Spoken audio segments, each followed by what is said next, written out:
Gênesis 2, 15 e 16 diz assim: E tomou o Senhor Deus o homem e o pôs no jardim do Éden para lavrar e o guardar. E ordenou o Senhor Deus ao homem, dizendo: De toda árvore do jardim comerás livremente, mas a árvore do conhecimento do bem e do mal, dela não comerás, porque no dia em que dela comeres, certamente morrerás. Amém? Meu Deus, todos nós viemos a esta casa, a este santo lugar, porque nós cremos, meu Deus, que o Senhor pode fazer algo sobrenatural nas nossas vidas. Eu te peço, meu Deus e meu Pai, que todas as pessoas que adentraram por essas portas, que elas possam ser alcançadas por algo dos céus.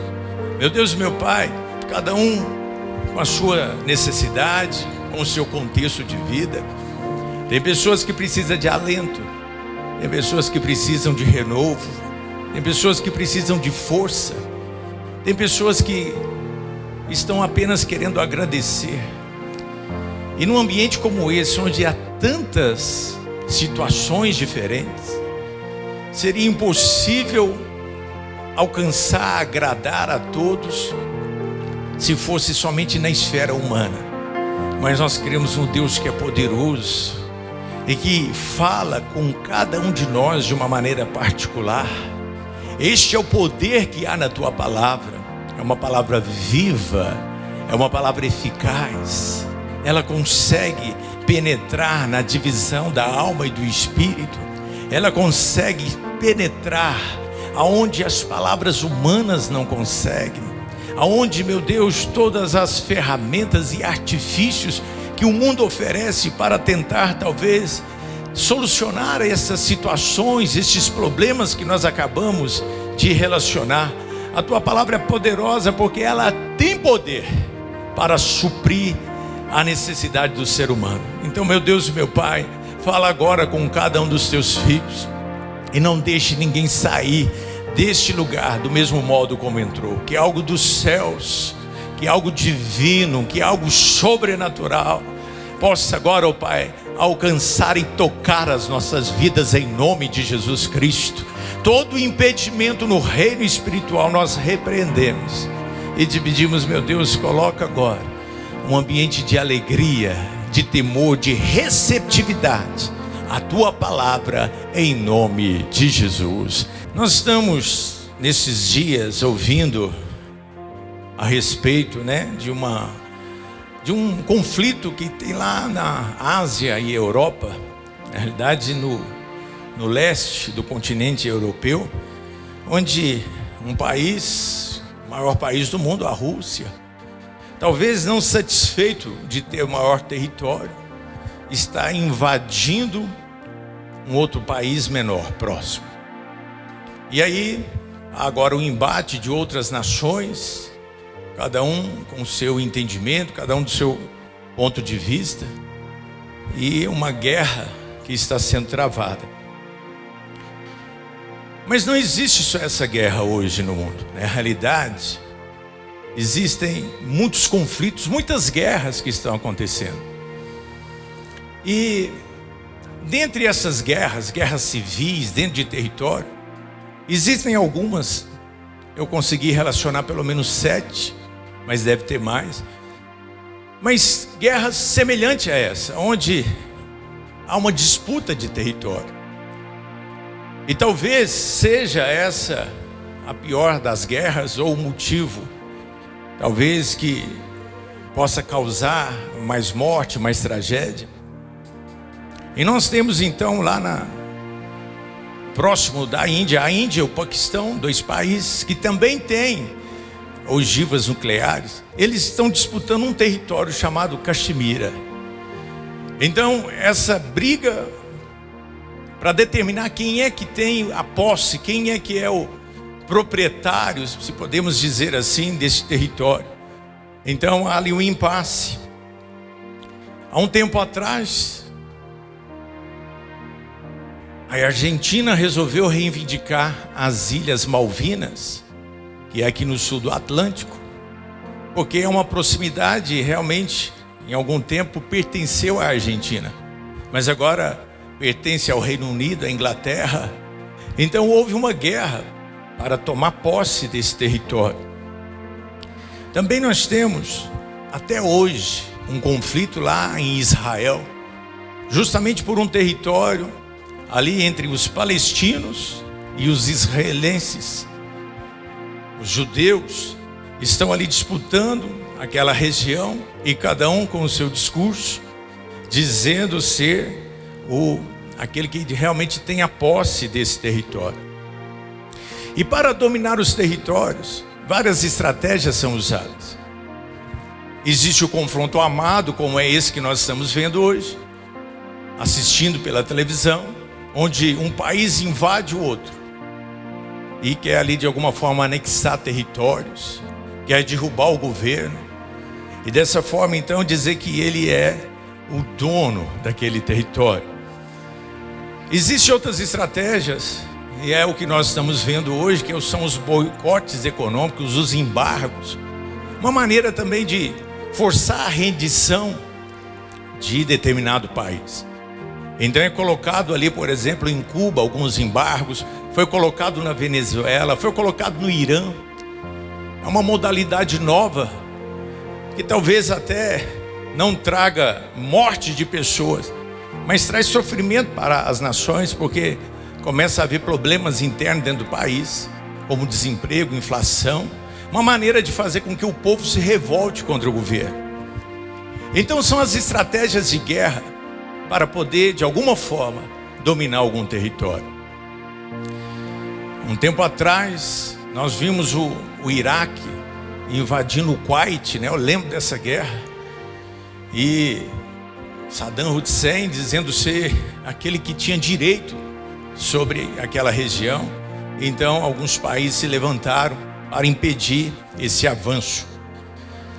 E mais atrás ainda no tempo, se você for um estudioso, ou se você ouviu falar da famosa Guerra de Troia, onde os gregos, que haviam se aliançado e era um estado-nação que estava crescendo, e tinha ali também um interesse, porque eles queriam pegar ou recuperar a Helena, que havia sido raptada de alguma forma, ou pelo menos levada para Troia.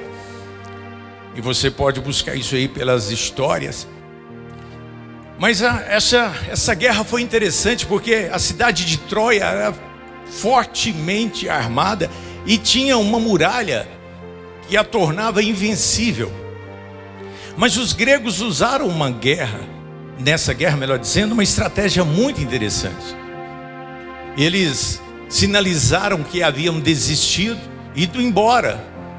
9 anos em combates, mas de repente eles vão embora e deixam ali na praia, próximo à entrada dos portais da cidade de Troia, um cavalo de madeira grande.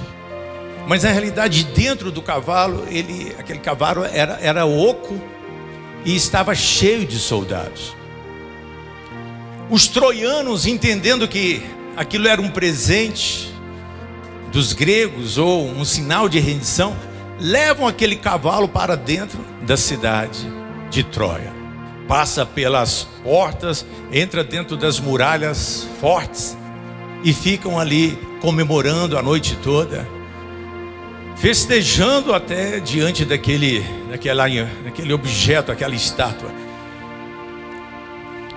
E quando, pela madrugada, os soldados que estavam dentro daquele cavalo saem, e eles então abrem os portões para que os soldados gregos que estavam escondidos na proximidade pudessem entrar.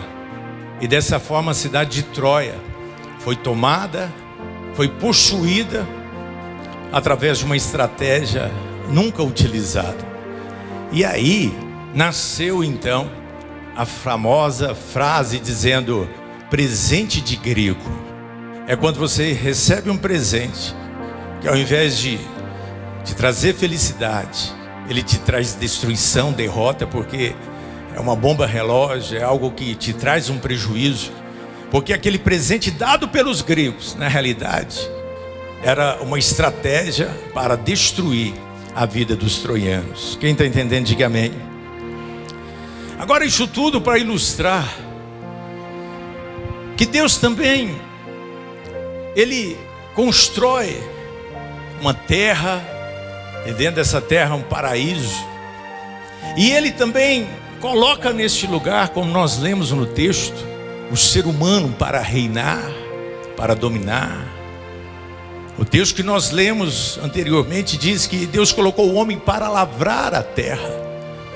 Quer dizer, quando o homem foi criado, Deus já colocou essa atribuição de trabalhar, lavrar a terra. E isso é interessante porque muitos talvez pensem que o trabalho veio como consequência do pecado. Não, o trabalho já existia antes do pecado entrar neste mundo.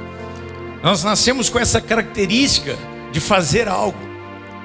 Por isso que pessoas, quando aposentam e acostumaram a trabalhar a vida inteira, se encontram talvez em estágios depressivos, porque não consegue se encontrar. O ser humano foi feito para estar em atividade. Você coloca uma pessoa de férias por algum momento, no primeiro momento, enquanto ela está ali descansando, está tudo bem, mas se o tempo exagera, a pessoa já não dá conta de ficar muito tempo naquele estado. Mas enfim, o homem então está na terra para dominar a terra, para governar. Isso está lá em Gênesis capítulo 1, verso 26. Criou, pois, Deus o homem, a sua imagem e a sua semelhança. Façamos o homem a sua imagem e a sua semelhança, conforme a semelhança, e domine sobre os peixes do mar, sobre as aves do céu, sobre o gado, sobre toda a terra, sobre todo réptil que se move sobre a terra. Deus nos criou com a condição de dominar, de governar este lugar. E quando a palavra de Deus diz que Deus o coloca ali no jardim, porque o jardim era um lugar realmente físico, mas também não é só um lugar geográfico, porque a palavra de Deus diz que todos os dias Deus descia para se encontrar com o homem. Então imagine agora uma terra completa, perfeita, o homem criado à imagem e semelhança de Deus.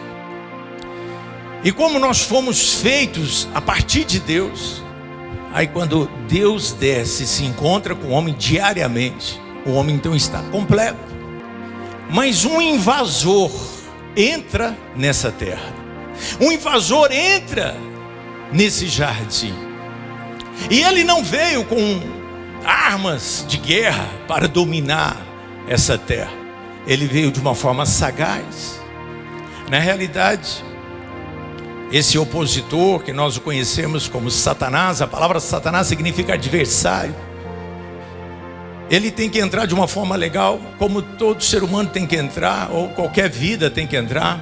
Então ele entra através do corpo de uma serpente. E vem então agora uma nova mensagem.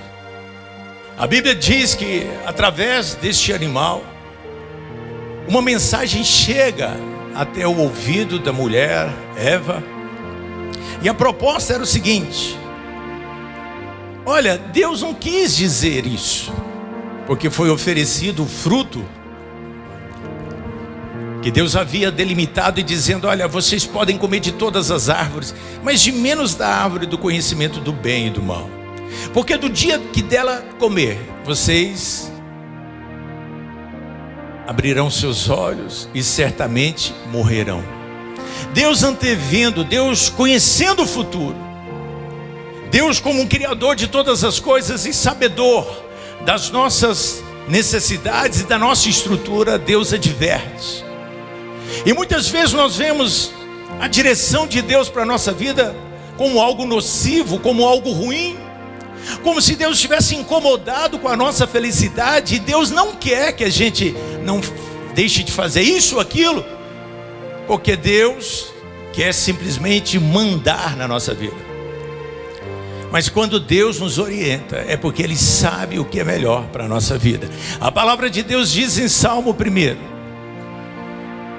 que bem-aventurado é o homem que teme ao Senhor, não se detém no caminho do pecador, nem se assenta na roda do escarnecedor. Antes tem o seu prazer na lei do Senhor, e nela medita de dia e de noite. Será como árvore plantada junto a ribeiros de água, cujas folhas não caem, que dá o seu fruto na estação própria, e tudo o que fizer prosperará. Os mandamentos de Deus é para o nosso próprio bem. Deus continua sendo Deus se nós o obedecermos. E se nós desobedecermos, Ele também continua sendo Deus. Mas nós somos profundamente impactados quando nós cremos que o caminho de Deus, a direção de Deus para a nossa vida é o melhor. Uma vez Pedro disse isso para Jesus: para onde nós iremos, se só tu tens palavras de vida eterna? Mas a proposta ali de Satanás, do inferno, houve uma distorção, e é assim que as coisas acontecem. A proposta que nós chamamos de tentação, porque Deus deu também para o ser humano o direito de escolher, o livre-arbítrio. Ele não obriga nada a ninguém. Você que decide se você reconhece Ele como um Senhor, como aquele que tem a palavra de vida eterna, e você livremente decide obedecê-lo. Então vem Satanás e diz o seguinte: olha, coma desse fruto. Aí Eva diz: não, eu não posso, porque se eu fizer assim eu vou morrer. Deus disse isso. Aí Satanás diz: não foi assim que Deus disse, não foi bem assim. Querido, toda vez que você tentar entender a palavra de Deus e pensar: não é bem assim, não precisa desse jeito, e se você tentar ali deturbar, distorcer, tem que acender uma luz de alerta na nossa memória, na nossa mente. E ele disse assim: Deus está preocupado, Deus está receoso que vocês se tornem como Ele, conhecendo o bem e o mal. Realmente Deus conhecia o bem e o mal, porém Deus é aquele que não há maldade nele.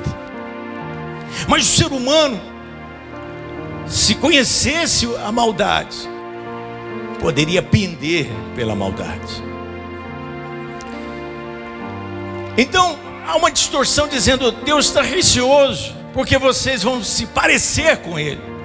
Querido, a tentação que vem para nós até nos dias de hoje é essa, é a mesma, a tentação de ser igual a Deus. É essa a proposta.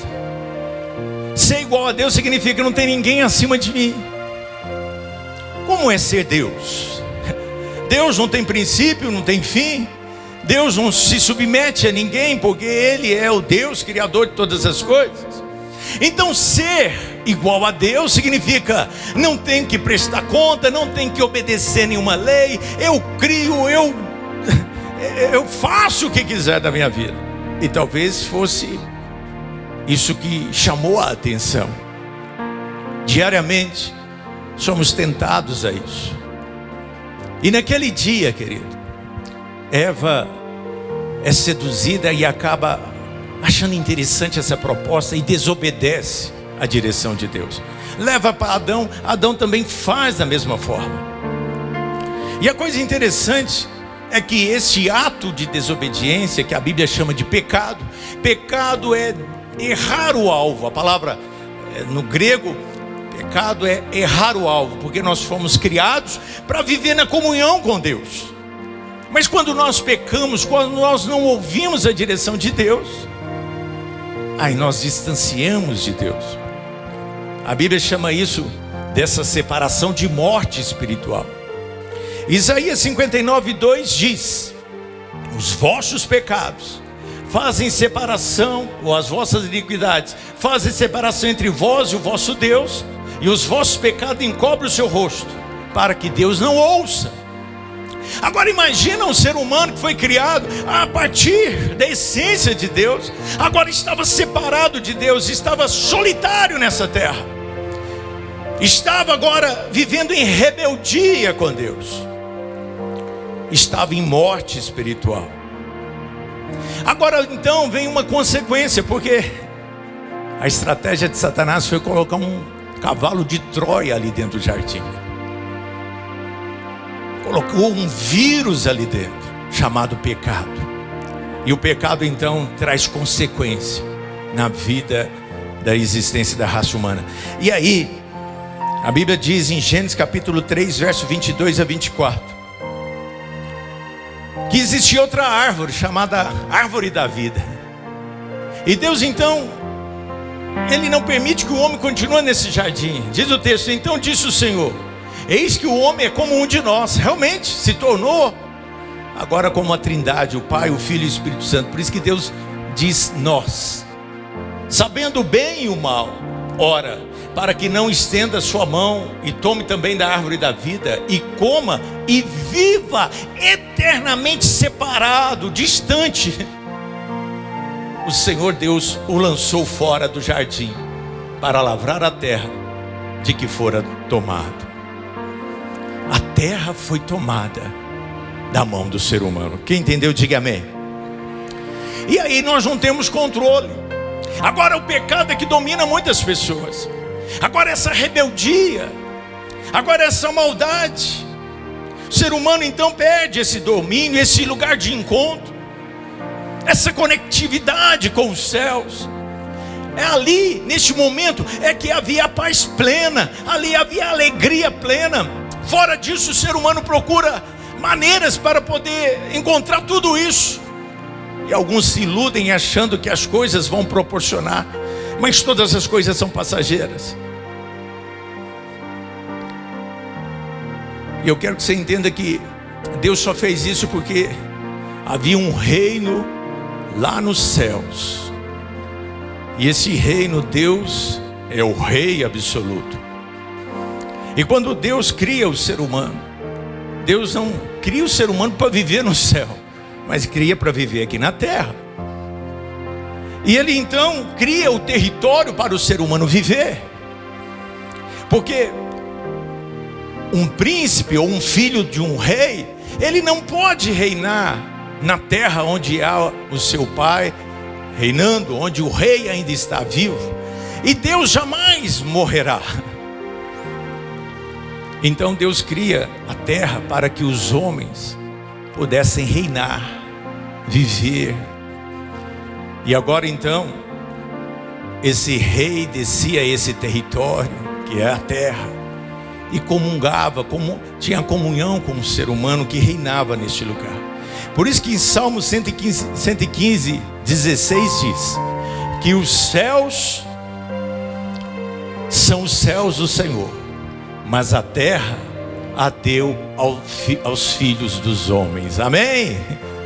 Nós fomos criados para viver neste mundo, porque às vezes quando as guerras vêm, as dificuldades vêm, a gente quer ir para o céu. Na realidade, nós podemos ir para um lugar transitório, mas um dia voltaremos com Cristo para reinar nessa terra. Isso é o que diz em Apocalipse. Mas nós fomos chamados para dominar nessa terra.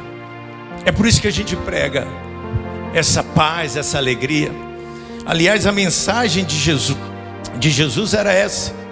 Ele dizia assim: arrependei-vos, porque é chegado o reino dos céus. Eu quero trazer de volta este reino que existiu aqui, esse domínio que Deus criou e colocou nessa terra para cada um de nós. Mas agora diz o texto que por causa dessa situação, dessa separação, dessa rebeldia, a maldade então vai crescendo, porque tudo segue um fluxo normal. Tudo que está nessa terra tem vida e vai crescendo. E olha o que acontece. Gênesis capítulo 6, do verso 5 até o 7 e de 12 até 15, diz que viu o Senhor que a maldade do homem se multiplicava sobre a terra, e que toda a imaginação, os pensamentos do homem e do seu coração era só má continuamente. Então arrependeu-se o Senhor de haver feito o homem sobre a terra, e pesou-lhe o seu coração.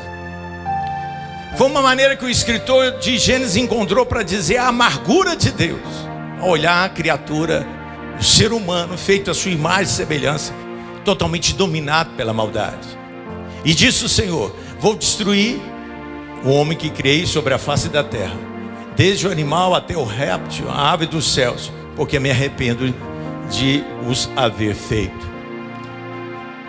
Mas quando Deus faz isso, Deus de justiça e de amor, Ele propõe então um aceno para que o ser humano pudesse então se regenerar, voltar para essa comunhão, voltar para esse jardim, voltar para esse lugar. Então olha só, e disse o Senhor, verso 12 agora que eu vou ler: e viu a terra, e eis que a terra corrompida, porque a carne havia se corrompido, o seu caminho sobre a terra. Então disse Deus a Noé: o fim de toda a carne é vindo perante a minha face, porque a terra está cheia de violência, e eis que os desfarei com a terra. Faze para ti uma arca de madeira, faça compartimento na arca, e a betumarás por dentro e por fora com betume, e dessa maneira o farás. E aqui começa uma descrição. Deus então propõe a um homem chamado Noé, para que ele pudesse de alguma forma construir uma grande arca, porque uma grande inundação viria sobre o tempo da época, sobre a terra, sobre a existência humana, que estava talvez centralizada numa região da terra. E Deus então anuncia e fala: olha, Noé, você vai apregoar o arrependimento, você vai apregoar que a destruição é iminente, mas aquele que quiser, aquele que se regenerar, aquele que quiser uma nova chance, eu o salvarei. Amém? É a mesma mensagem dos dias de hoje, porque a terra está corrompida com a maldade. As guerras implodem, porque a maldade ainda está no coração do homem. Ainda há desejos de usurpar, de dominar, de controlar um ao outro por interesses pessoais, egoístas. Mas até hoje, Deus ainda propõe essa mensagem de salvação. Talvez a arca dos tempos de hoje não seja um navio, mas seja esta igreja. Talvez seja a tua casa como uma célula. Talvez seja este momento do encontro com Deus dos vencedores. São as maneiras que Deus utiliza para poder salvar a vida do ser humano, para poder de alguma forma estender a mão de misericórdia para que não morramos neste mundo separados de Deus. Agora o interessante é que no meio de tanta maldade Deus viu Noé. Mas o texto fala que foi achado graça na vida de Noé. Graça significa favor imerecido. Nós não merecemos este olhar de misericórdia de Deus. Mas algumas coisas mostravam que Noé, ele era digno dessa graça. Não porque ele tinha uma vida de santidade, mas ele tinha algumas atitudes que destoavam da turma da época, das pessoas. Porque Deus começa a dar uma orientação para Noé. E Deus então diz: você vai fazer um barco. É estranho Deus escolher essa maneira. Por que Deus não preservou um lugar da terra e disse: vá para lá, fique na montanha mais alta, porque lá não vai ser atingida por água. Então Deus coloca a sua maneira, e nós como seres humanos podemos ter a atitude de obedecer, de seguir a orientação do Senhor, ou às vezes também rebelar novamente e dizer: não, eu não quero essa salvação, ou se a salvação for vir, vai ser da minha maneira. Nós criamos os caminhos, nós criamos as maneiras, mas não, Noé não tinha nada disso. Ele foi obediente, e ele constrói então uma arca. Querido, eu queria que você pudesse entender que a arca foi um instrumento de salvação, mas ela foi construída por um homem. Então Deus coloca na nossa mão a salvação que tem que ser construída e desenvolvida. Nunca havia chovido na terra. A maneira como as plantas se mantinham vivas é porque um vapor vinha sobre a terra pelas madrugadas, como se fosse o sereno que nós conhecemos hoje. E dessa forma as plantas eram irrigadas. Então, numa região que não era próxima ao mar, próxima a rios, não é comum a existência de barco. Imagina Bom Despacho, onde nós não temos nenhum rio cortando a cidade, e um grande navio ser construído no meio de qualquer lugar lá na Praça da Matriz. Alguém vai dizer, uma obra, um elefante branco que não tem utilidade. Então as pessoas poderiam ridicularizar. Era algo absurdo para o tempo, era algo estranho, inédito. Mas Noé se propõe a obedecer, e isto é que foi identificado, que fez com que Deus achasse graça na vida dele. É quando a gente não tenta entender o porquê que Deus às vezes nos solicita, nos orienta, nos dá a direção na sua palavra, que muitas vezes para nós não é lógico, não faz sentido. Mas quando eu tenho fé e creio que Deus tem o melhor para a minha vida, eu obedeço sem questionamento. A palavra de Deus diz que a vontade de Deus, ela é boa, perfeita e agradável. Talvez no primeiro momento eu não entenda, porque eu estou com uma cultura diferente, eu estou com uma maneira, vivendo talvez nas minhas maldades. Mas quando eu entendo que Deus sabe o que faz e tenho a atitude de obedecer, confio na sua direção, Deus vai achar graça na tua vida, na minha vida. E se prepare para a salvação, se prepare para livramentos, porque a graça do Senhor vai manifestar sobre a sua vida. Que Deus possa olhar para a tua casa hoje e enxergar alguém agraciado lá dentro. Que Deus possa olhar para o teu trabalho e encontrar alguém agraciado. No meio talvez de tanta maldade, tem um que é você, que está disposto a obedecer, que acredita, que confia. Mesmo que alguém venha ridicularizar, mesmo que alguém venha questionar sua fé, mesmo que alguém venha dizer, olha, isso para mim não faz sentido, e você vai declarar como Jó, eu sei no Deus em quem tenho crido, eu confio. Outra característica que nós vemos é que Noé foi obediente. Agora, entenda uma coisa, isso tem tudo a ver com humildade. Querido, humildade, a definição correta, é quando alguém tem mais condição, mas ele resolve se submeter a alguém que tem menos condição. Talvez alguém que tem mais sabedoria está aqui sentado nessa noite. Talvez tenha alguém que conheça mais de alguma área, mas se dispõe a obedecer, a ouvir a voz, a ouvir essa palavra. A pessoa arrogante, orgulhosa, ela diz, eu já sei tudo. Talvez tenha alguém que tem mais dinheiro, tem mais inteligência, tem mais poder, mas ele se nivela a outro que é mais simples. Quem está entendendo? Quantas vezes que eu não fui arrogante? E não é porque eu sabia, é porque havia uma crença na minha mente que eu sabia mais. Às vezes no meio de pessoas, aquele orgulho, aquele pensamento me fazia isolar e eu ser impedido de ser agraciado. Às vezes nós somos testados nessa hora.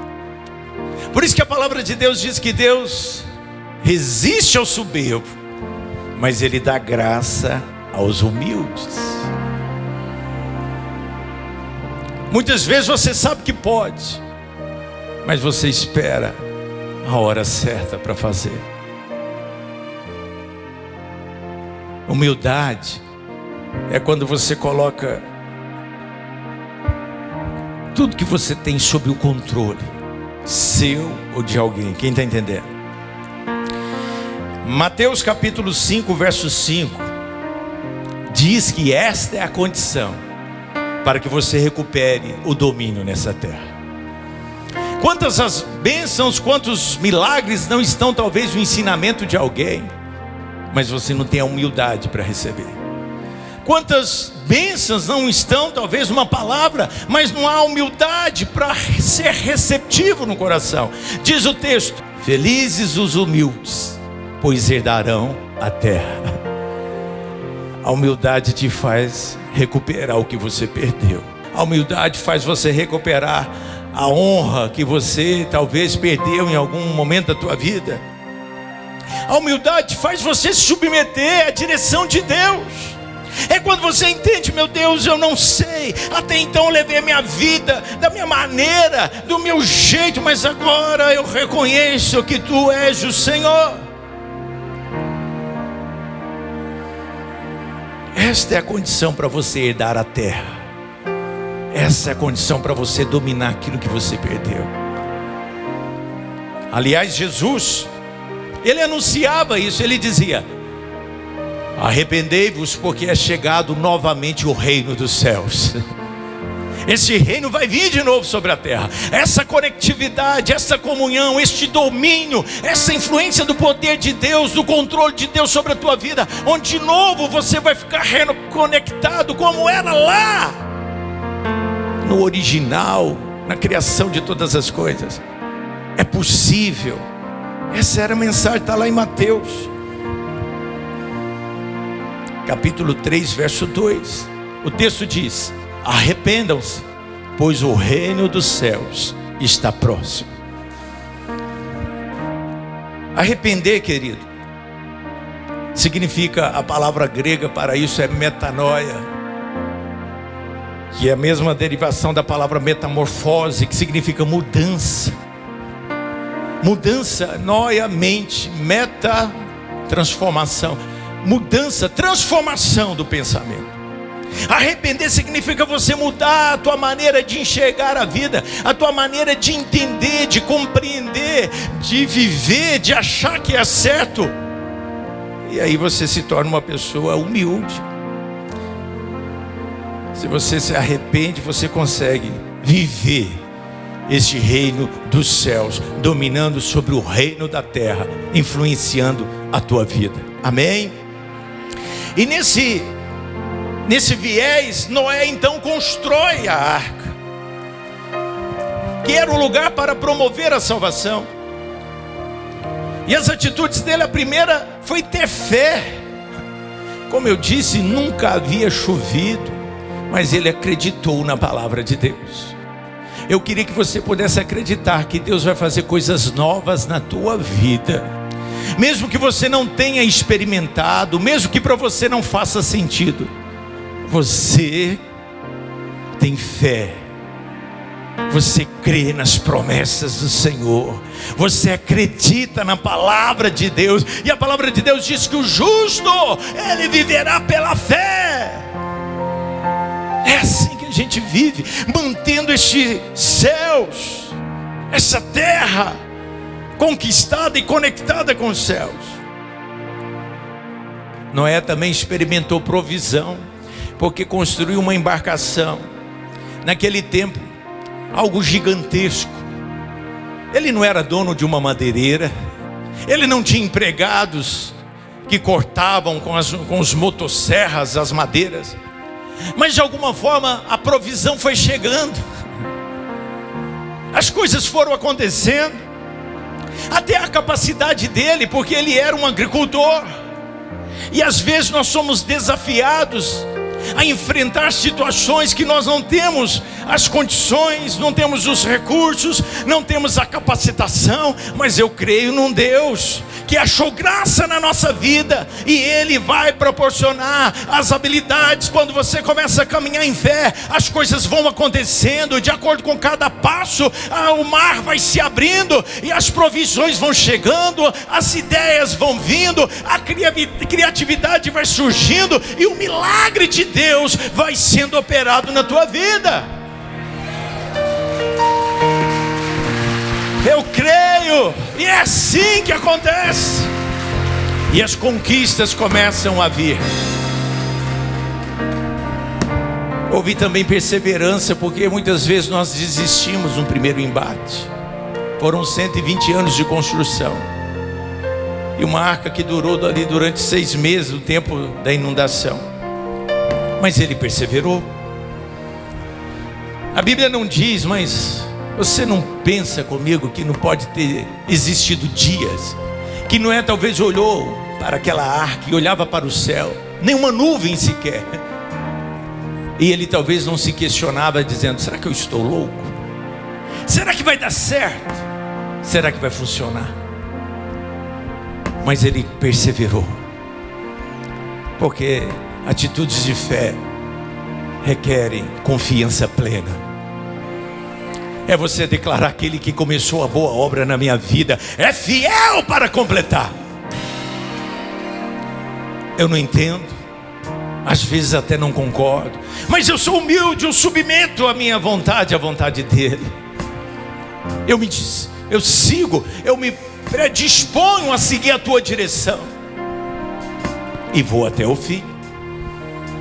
E sobretudo a obediência, porque Noé, talvez no meio da construção, poderia ter tido outras ideias, ou até mesmo a sua concepção de mundo, a sua criação, os seus valores.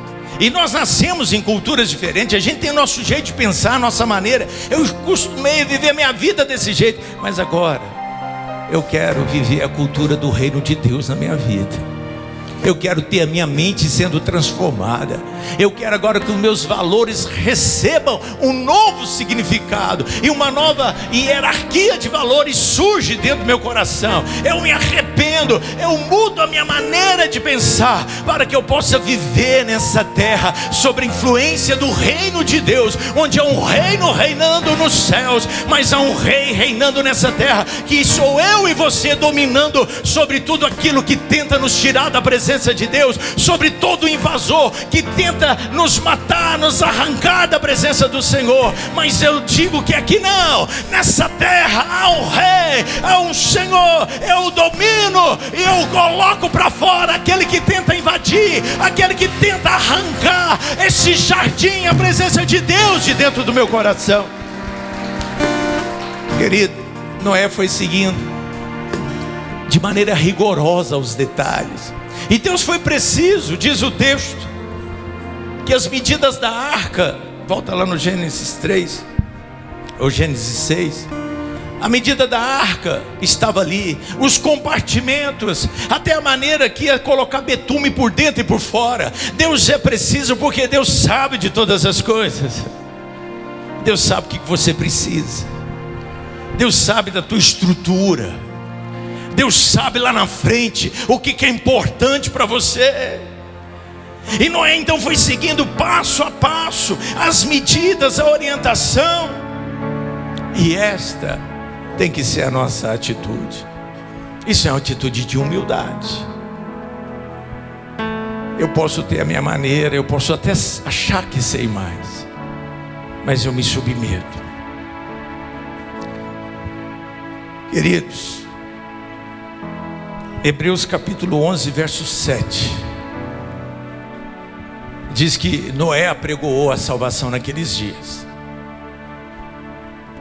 O texto diz que pela fé Noé, quando avisado a respeito das coisas que ainda não se viam, mas movido por santo temor, construiu uma arca para salvar a sua família. Querido, Deus quer salvar a tua família. Quem está entendendo, diga amém. Mas é preciso que você se mova em direção a esse instrumento de salvação. Se você conseguir salvar a tua família, conduzindo para este lugar, para esse território, o jardim não é geográfico, mas é uma decisão, é uma atitude, é um estado de espírito que você está de novo conectado com Deus. E se você conseguir que a tua família trilhe este caminho, querido, não tem tesouro maior, não tem herança maior, não tem conquista maior que você possa deixar nessa terra. E talvez você não tenha, talvez familiares que precisem ser alcançados. Quem sabe já alcançou todos. Mas Provérbios capítulo 18, verso 24. O texto da Sagrada Escritura diz que tenha muitos amigos, que pode chegar à ruína, mas existe amigo mais apegado do que o irmão. Tem amigos que podem tomar o lugar também da tua família. Querido, eu queria que você pudesse ser um protagonista de salvação nessa terra, porque você desbravou uma terra que talvez alguns ainda não conseguiram chegar nela. Eu queria que você pudesse ter atitudes que pudesse te levar a este estágio. Fica de pé no teu lugar.